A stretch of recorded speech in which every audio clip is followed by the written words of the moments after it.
Hello, it's Ollie here at the Crafty Whisk, and I'm so grateful that you could join me today.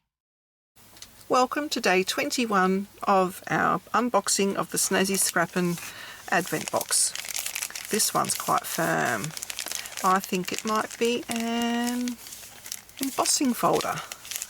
Let's see.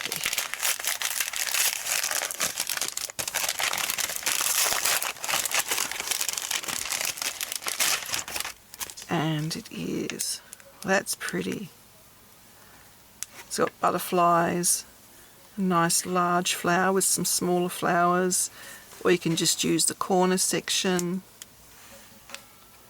and you can have like sentiment or stamping going through the centre if you wish. That one's really, really lovely.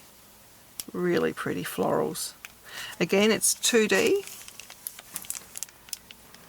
and very, very pretty. Alrighty, join me tomorrow for day 22. Please like and subscribe to my channel and hit that notification bell so that you don't miss it when I bring out a new video.